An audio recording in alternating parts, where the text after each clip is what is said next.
What's up, y'all? It's your boy Kev on Stage, and it's time for Dear Kev on Stage. This one was tweeted to me, and it said simply, Kev, should Christians go to sex stores? You know, he knows I'm married, so he was wondering, do I think it's okay for Christians to go to sex stores? You know, like stores like Lover's Package or Spencer's or I don't know, whatever they're called in your city, but those are the two that I can think of, where they sell things that married people need to sexually. I mean, other people use them too. And before I could answer, somebody was like, why wouldn't you? And the guy was saying, well, going to a sex store could cause other people to fall, you know, and all that. And here's my thing. Look. I think where we get caught up as Christians is we try to make our conviction your conviction.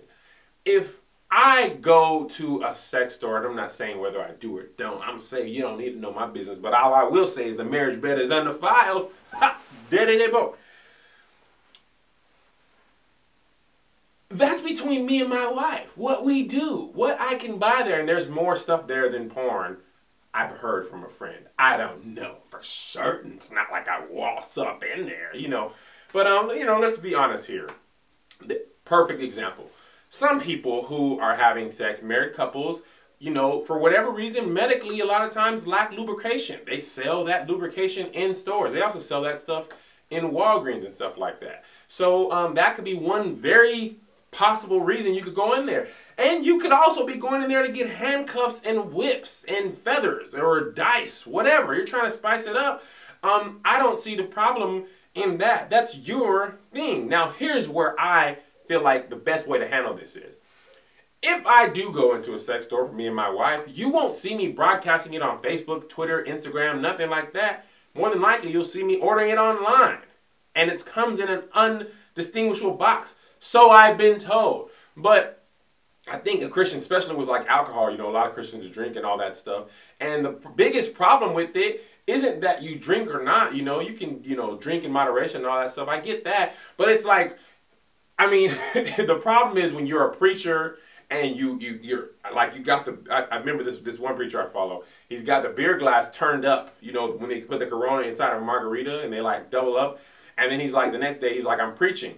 A lot of people are like, how can you do both? That's confusing to people. So, and it's not that you be secretive. It's just that you're wise with what you share with people. And I think that's what I would advise. You could have a very reasonable reason to go into a sex store. And if you're not broadcasting it, who would ever know? If I win, who would ever know? Unless you see me walk in.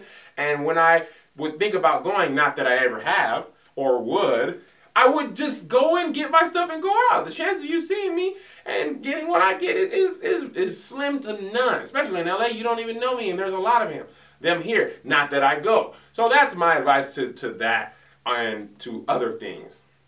If you don't feel convicted, you feel safe to go into a sex store and buy what you and your wife need, you and your husband need to keep the spice alive, go in, get what you get, and go home. Now, if you're putting it on Instagram like, oh, we're about to turn up for the Lord or whatever, then I could see how young people or people who aren't saved or people who are trying not to fornicate or whatever, they could be like, man, that really messes with me. So that's kind of my advice. You don't have to broadcast everything. You can't call, you're not going to cause anybody to fall if they don't know what you're doing. So keep some of your business private. It's your boy Kev on Stage. See you tomorrow.